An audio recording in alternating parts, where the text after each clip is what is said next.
Education is preparation for reparations.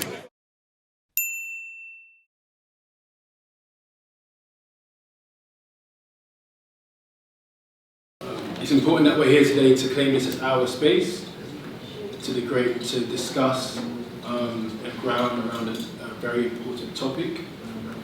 A topic that has been many centuries in the making as a discussion, and so one that is really about the reverence of our ancestors and all of those who have put in the many years of work, of blood, of sacrifice, who have allowed us to be here today in their everyday battles and struggles to secure repairs in their communities, reparations as peoples, reparations for the destruction of their cultural identities, for what we call the Maangamizi, or the African Holocaust, or Holocaust, which has been centuries beyond even just chattel enslavement, colonialism and neo-colonialism.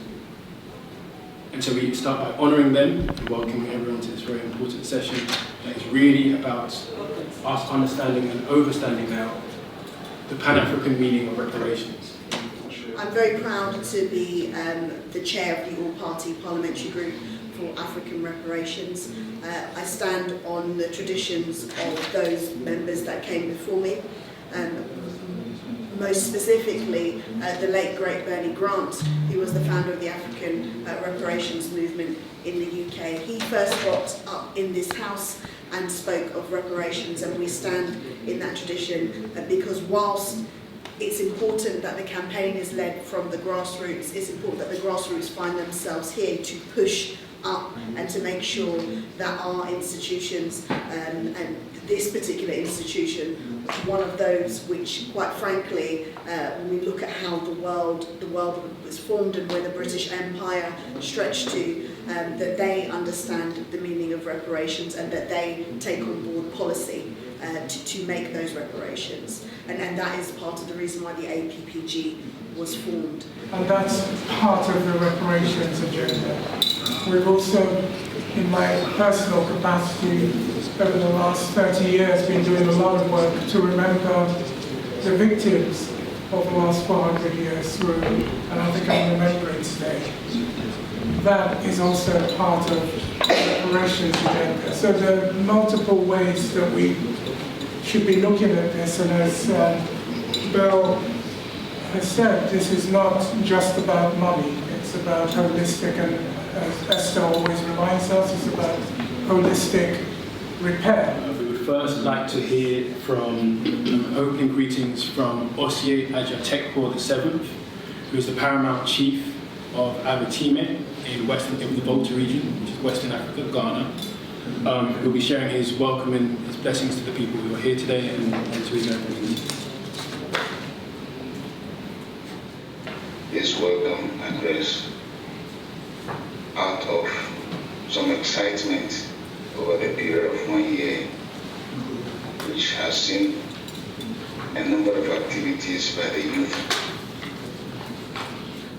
where as a result of social media, to remember the fight against colonialism and imperialism. And thank you for having me in this discussion on Pan-African meaning of the word reparation. We faced with questions like, how much do you want to be paid? As if reparation means only a dollar value. And then the question of, it has happened so many years ago, why can't you forget and move on with your life? As if that, what happened even many years ago, as if that has no impact on our current way of life or our current economic situation. Bring you greetings from the pro-Nkrumah unity movement in Ghana, which participates in the Planet Repairs movement through the Ghana in Planet Repairs Action Dialogue. And we have set up the pro-Nkrumah unity movement as an advocacy and activist network as a result of the fragmentation that has bedeviled the Nkrumah's movement.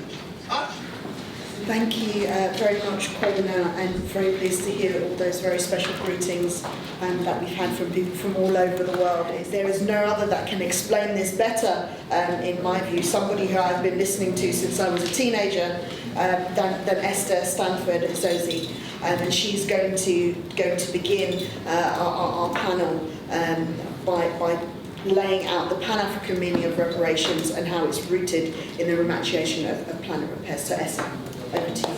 It's such a powerful and important meeting, because much of the discourse of reparations has become very skewed towards particular regional narratives, and Africa and African people worldwide have become decentered. Sure. And this is a huge harm that we are allowing to happen, and to different degrees have been complicit in. If we were having this meeting in the 1990s in Parliament, we wouldn't be in the position that we are in now, because the whole founding of the African Reparations movement by the late Bernie Grant and others centered Africa. Yes, and as we know, Bernie Grant was African Guyanese.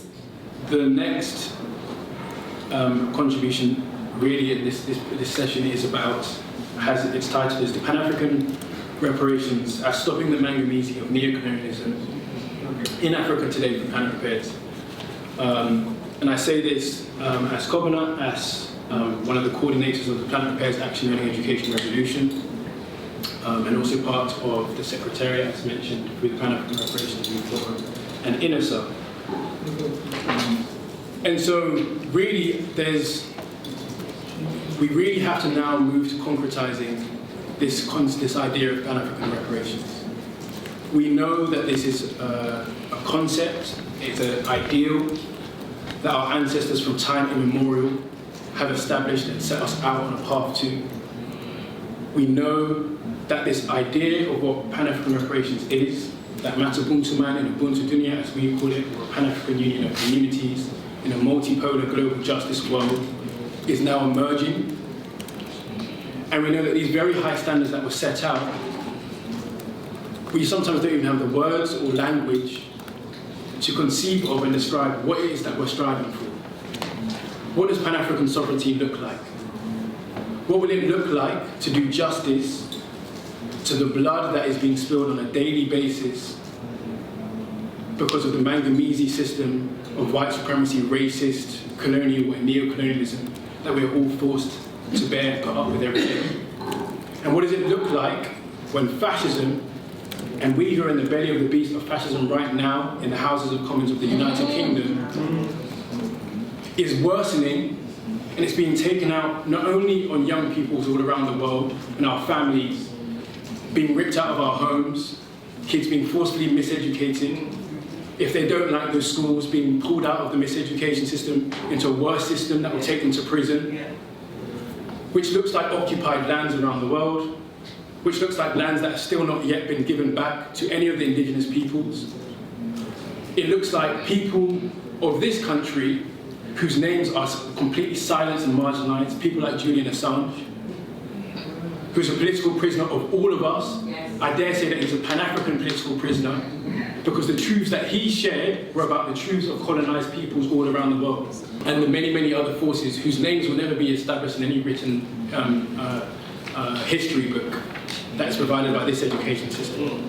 And so I'll leave this section just understanding that when we talk about this Planet Repairs Action Learning Education Revolution, it looks like the everyday things that we do to make sure that our indigenous knowledges are respected, but that we harmonize those efforts so that we don't lose the knowledge that is being won in one area of our struggle from the Maroons, say, because we're busy paying attention to something else.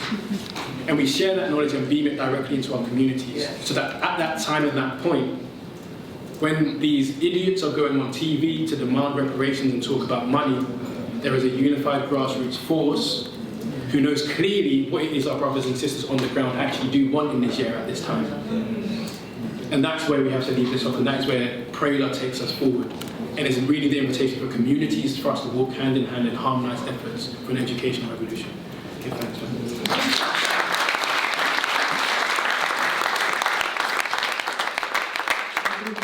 Thank you so much for supporting us as well. So we are both from Niger and originally also from Mali. So it means that we're more suitable to talk about that region because my father was originally from Mali, my mom from Niger, and that same applies to Ghana as well. It's just a coincidence.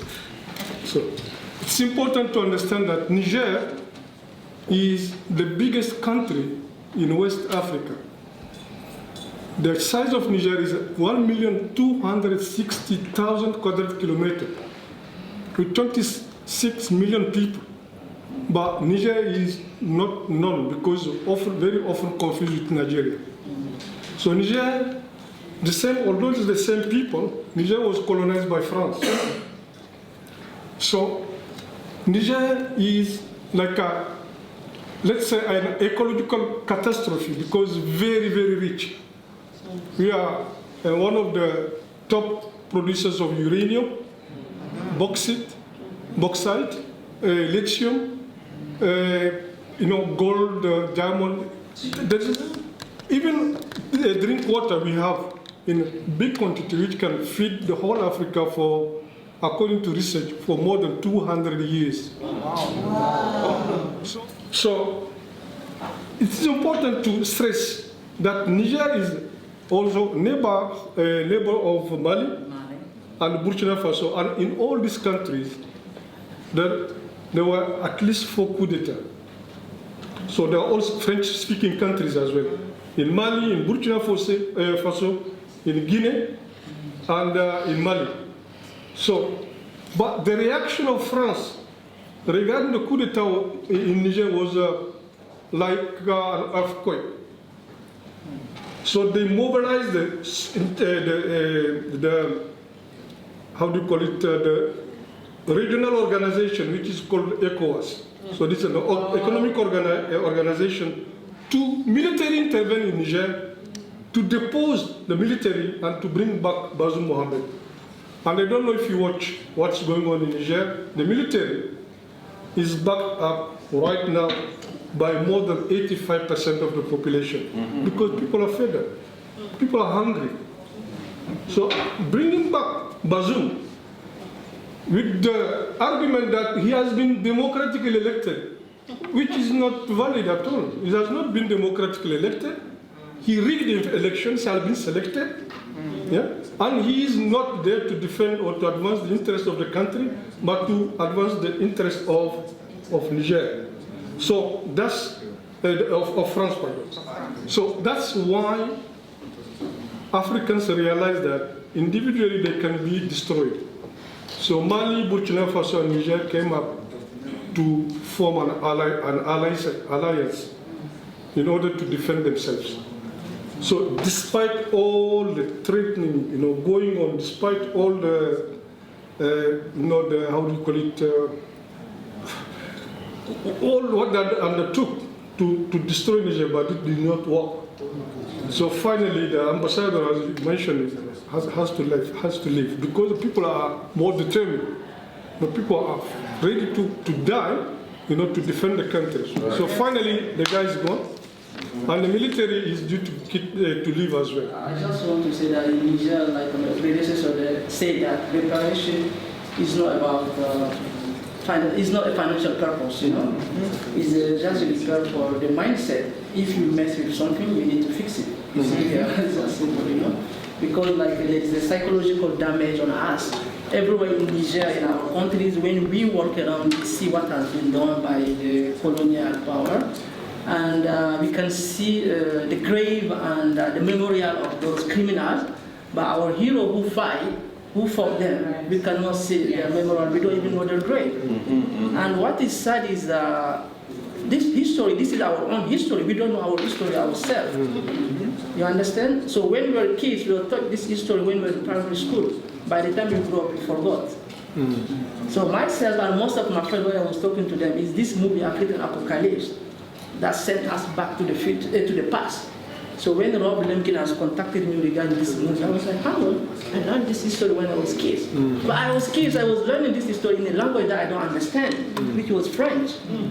You know, as a kid, I was just learning 7 years, 8 years. I don't understand why I was, you know, I only understood that some white people came to our country, they kill our ancestors, they do a lot of bad things. So it's when I watch this movie that I have to go on the internet and start making research about, you know, about this colonial past. And right now, our country, recently, like last week, there was the UN, United Nations Assembly General. So our president, the new president, he sent his foreign affairs minister, but he was not allowed to talk. Why? Because he said that he's got strong evidence, clear evidence that France is the one supporting terrorists in our country. Then Emmanuel Macron said, no, we don't recognize you guys because this is the military government. But it's very important to remind that this is not our first coup. The last one before this one, this current one, was in 2010. And that time the president, because he was pro-France, he was selling the country to France, they allowed him to go to the UN meeting. That's him. And he met, yes, and he met the former General Secretary of UN. So we don't understand now that, you know, the France and the UN said that we cannot send our foreign affairs minister. And this gentleman, he was the previous president, he was the president of the military regime in 2010. So he was welcomed as a hero in France. So there are two kinds of coup d'etat in Africa. Revolutionary coup d'etat and reactionary coup d'etat. So when you are like responsible of revolutionary coup d'etat, they see you as, they will call you by all names. So in Africa, if you want to see a good leader, the good leader is the one that the West is talking bad about him. Yes. It's this Eurocentricity that's currently turning a blind eye to the amazing climate leadership in Colombia under the Petro Marquez government. Their work and statements go largely unrecognised in our Eurocentric environmental movements when we should be shouting their leadership from the rooftops. But of course, such shouting would be to begin placing us no longer on top of the pyramid, but among our global family, something that seems so obvious, and yet the whiteness we're trained into fights tooth and nail to stay at the centre of the story. Personally, I have learned this as part of building the XR Being the Change affinity network alongside my majority world colleagues such as Esther and Kobina, who spoke earlier, and others such as Skeena Rathor and Kofi Mowgli-Kloo. Joining this family has been, and of course still is, a huge challenge to my own Eurocentricity. And we've created XR Being the Change affinity network to bring others on this action learning journey. A journey that clearly names the crisis not simply as the climate and ecological crises, but more truthfully as the rapacious, white supremacist global political economy. It's a cannibalistic imperial system that's the root cause of the collapse that we're in. True. Yes, thank you. A collapse that is social, economic, political, and is starting to be felt even here at the heart of empire in the so-called cost of living crisis, and that 40,000 people here die in so-called excess deaths recently. And in these beginnings of our repaired dignity and sovereignty as Europeans, beyond the pathology of whiteness, we as new abolitionists look to take our first steps as part of the People's Reparatory international movement and towards planet repairs. Thank you.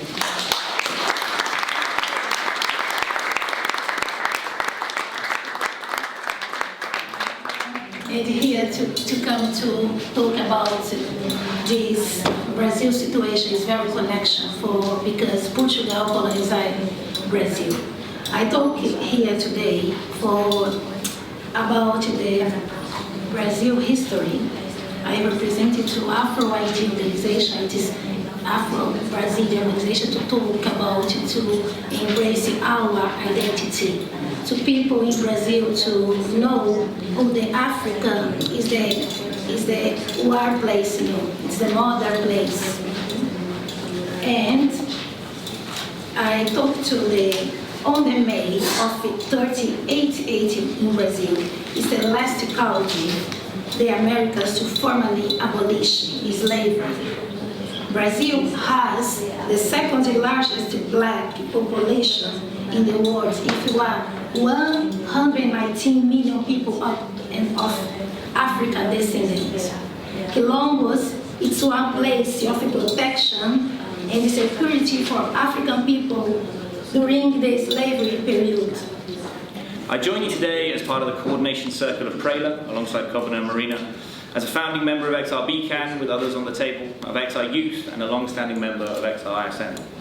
And it falls to me to crystallise the framing that Gail has given us for this label of new abolitionist, and to explain how it works towards the role of what we are calling the PRIM, and what we've been invited to join alongside the ISMAR, the International Social Movement of African Reparations, to create this overarching group, the PRIM, the People's Reparations International Movement, to include the reparation struggles of all peoples. And in this situation, I'll be delving into the reparation struggles of my own people, and how together, in that shared struggle, we can move forward. So where Gail has finished, I will start with the abolitionists of old. The clearest moment when masses of my people here, compelled by the uprisings of our enslaved African kin, rose to abolish what was at the time the sick prize at the heart of the British elites.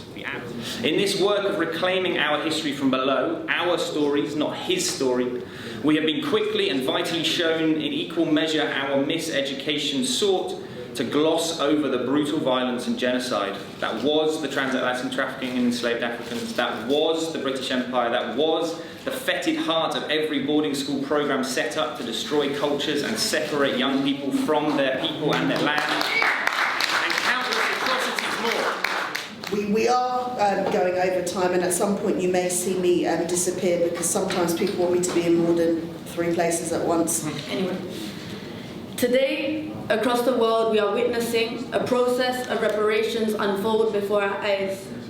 We are witnessing the birth of a new humanity, clear about their right, our collective right, to a repaired world.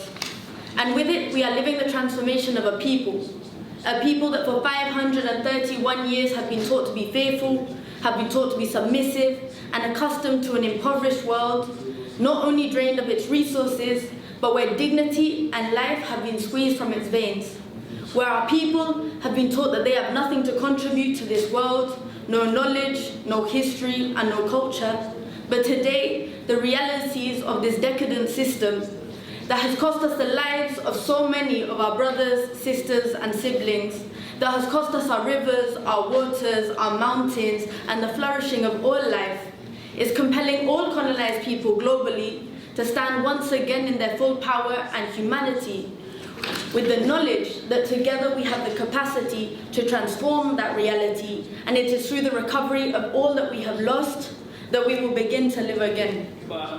What is happening in Niger right now is so alarming, and I think it's a kind of awakening movement that any Pan-African or people with African blood or people supporting the cause of Africans should be watching, keep an eye, and try to get a kind of, being inspired by it, I may say. Just to add on top of what Kader and Dr. Bilal has just said, if you look at France's attitude towards Africa, and in particular African French colonies, they look at them with how you say it, like they patronize us in a way. That's how they say it. I wanted to have that list around because I want to keep in touch with every one of you. I'm tired about the discourse. I don't want to lie to you. I'm really tired about the discourse. For one reason is that he said something very important, Kobena, today that touched my heart. I was so emotional when he was speaking. Sister Esther, Sister Belle is gone. what I want to say is action is the community. We cannot wait anything from anybody else but us. And all of us here, just the mere fact that we came there from 1 o'clock to 5 o'clock means we got something to do. We have something to say. And I want concrete actions. I can spend hours talking about how upset I am about everything that is happening in the world now. It's not going to help us. What I want to do is concrete action, and I want that list. Because I think we can do simple things about the community, each of us. First of all, I want us to have a march in London. When I say a march, it's not the Niger together, the Senegalese together, the Cameroonian together, the Afro-Caribbean together, but all of us in one. So I wish Sister Bell was there to ask permission to this House of Parliament people to give us the right to work and get those t-shirts and let the people know what we're going through.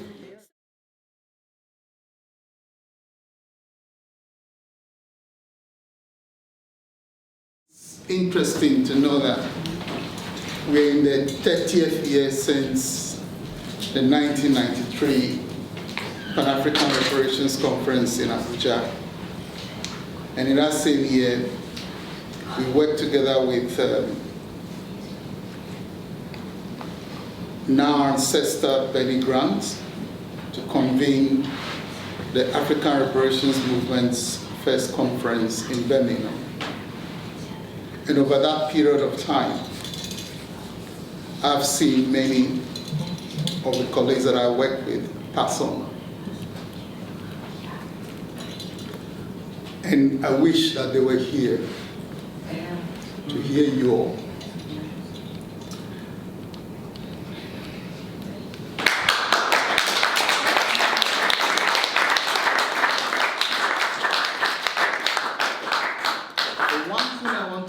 Upon is really this question about putting money to our case for Pan-Afrikan reparations. I feel deeply offended by that. And I feel offended particularly on behalf of those of my colleagues who 30 years ago we met in Birmingham and who are not yet alive today to hear you.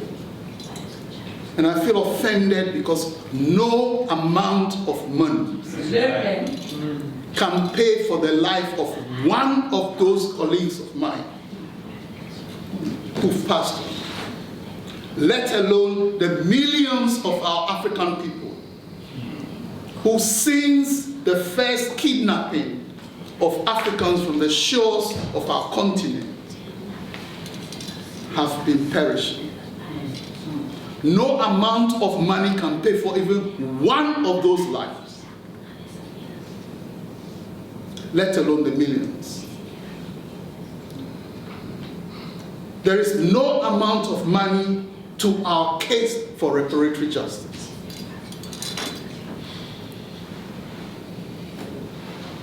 And that is why the most important thing for us as African people, the repair of relationships, that starts with the repair of our own person.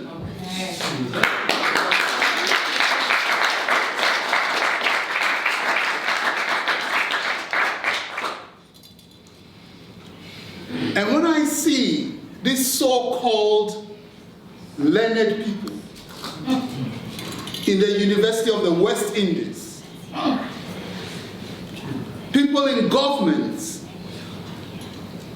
without us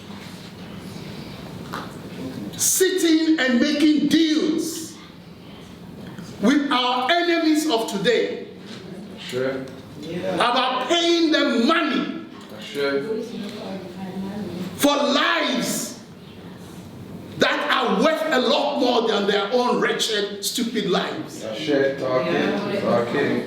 Putting, figures of money to African lives and says that this is what you have to pay us in government. Accepting money. That is the most offensive thing that none of us should tolerate.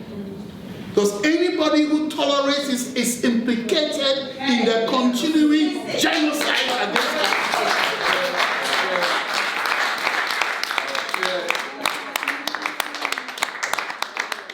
The entire world and everything in it that humanity has built belongs to all of us. Those who lay claim to it as their private property are part of the problem.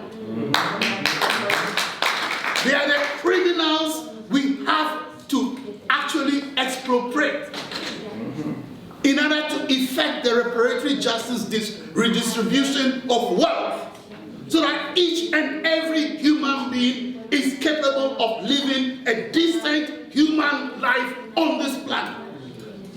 As part of this has also been as part of reparation season, so you can follow that hashtag online, you can post and share it.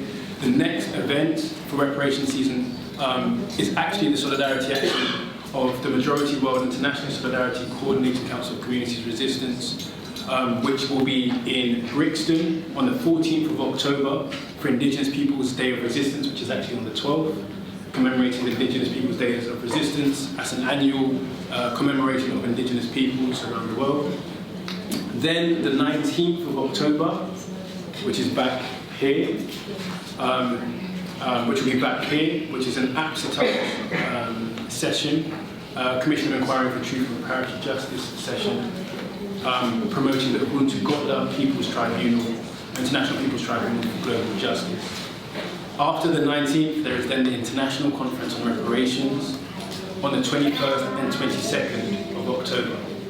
This will be an international conference being held at Friends House in London, which is opposite Euston Station, being supported by the Quakers, where we will again be facilitating dialogue and now moving into the concrete objectives of not only securing the all-party parliamentary group on African reparations, but our forward step towards securing that commission of inquiry.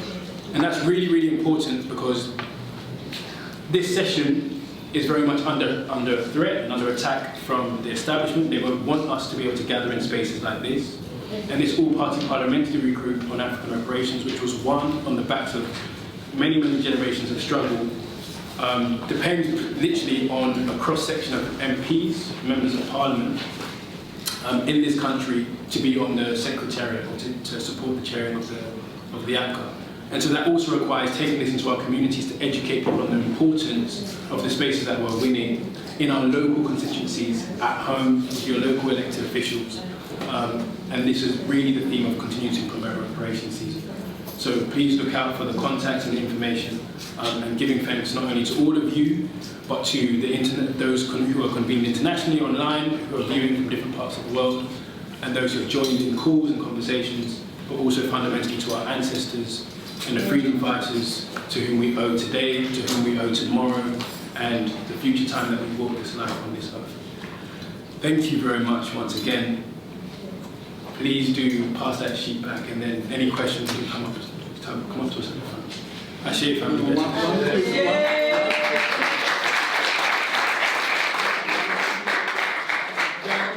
events that are coming up, the Wednesday 19th October event will be a focus on the Ovaherero, the Nama, and other indigenous communities.